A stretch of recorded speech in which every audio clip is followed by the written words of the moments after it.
यदि आप कोई ज़मीन की रजिस्ट्री, किसी भी प्रॉपर्टी की रजिस्ट्री महिला के नाम करवाना चाह रहे हैं, हो सकता है आपकी बेटी हो, माँ हो या आपकी पत्नी हो, तो कौन से बड़े-बड़े नुकसान हैं, इनके बारे में आपको जान लेना चाहिए, वरना बाद में आपको बहुत दिक्कत होगी, ठीक है? उत्तराधिकारी संबंधी जो नुकसान है, वो मैं आपको बताऊँगा, ठीक है? कुछ फ़ायदे भी हैं, वो भी आपको क्लियर कर दूँगा।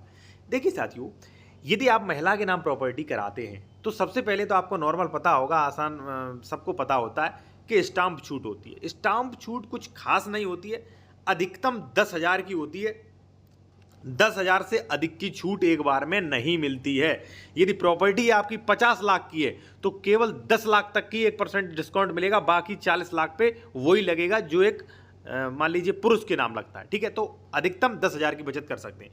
फिर प्रॉपर्टी मान लीजिए नीची है तो 1,000-2,000 की भी आपकी बचत हो सकती है, बस इससे ज़्यादा नहीं, ठीक? पहले फायदा ये है।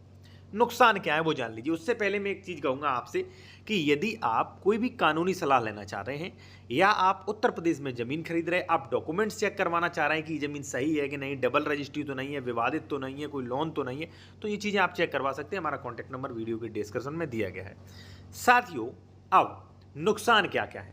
देखिए साथियों, जैसे मान लीजिए पत्नी के नाम आपने रजिस्ट्री करवा दी, ठीक है? अच्छी बात है, आपने स्टाम्प बचा लिया, लेकिन नुकसान ये है कि यदि वो ज़मीन पत्नी के नाम है और पत्नी एक्सपायर हो गई, आपकी मृत्यु हो गई, तो वो संपत्ति आपको नहीं मिलेगी, ठीक है? क्योंकि जो उत्तर प्रदेश राजस्व संहिता सेक्शन 8 जो है, ठीक है, जो उत्तराधिकार क्रम है, उसमें पत्नी की संपत्ति में बच्चों का अधिकार होता है, बच्चे या अविवाहित पुत्री का पति को नहीं मिलती। तो आप भूल जाइए कि आपकी पत्नी को अगर कुछ हो गया इन केस, तो आपके अगर कोई बच्चे जीवित हो तो बच्चों को मिल जाएगी, ठीक है? अगर मान लीजिए बच्चे फिर आपके बिगड़ैल हैं, तो आपको बुढ़ापे में परेशानी भी होगी भाई, क्योंकि वो संपत्ति तो उन्हें ट्रांसफर हो जाएगी, सबसे बड़ी दिक्कत है, ठीक?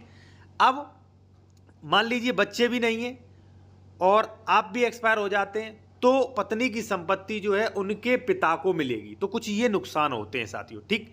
दूसरा जो तीसरा जो सबसे बड़ा नुकसान है साथियों, वो ये है कि आप अपनी पत्नी के नाम करवा रहे हो, ठीक है? तो वहाँ पे आपकी पत्नी का कैरेक्टर मान लीजिए लूज़ है, या मान लीजिए आपको सोच समझ लेना चाहिए, पता चले प्रॉपर्टी भी जाए और आपकी पत्नी भी चलाई जाए, लेकिन ये कोई नुकसान नहीं हम कह सकते, वो तो एक अलग बात है, लेकिन उत्तराधिकार संबंधी वास्तविकता में नुकसान हो सकता है, इसलिए आप पहले से सोच समझ लीजिए। बाकी कोई भी नुकसान नहीं है, किसी भी प्रकार का नुकसान नहीं। केस भी चलता है तो उसमें भी पावर ऑफ अटॉर्नी आप खुद ले सकते हैं, फिर कोई दिक्कत नहीं होगी, ठीक है? बाकी आपको कोई लीगल एडवाइस लेना है तो आप ले सकते हैं, कॉन्टैक्ट नंबर हमारा वीडियो के डिस्क्रिप्शन में मेंशन किया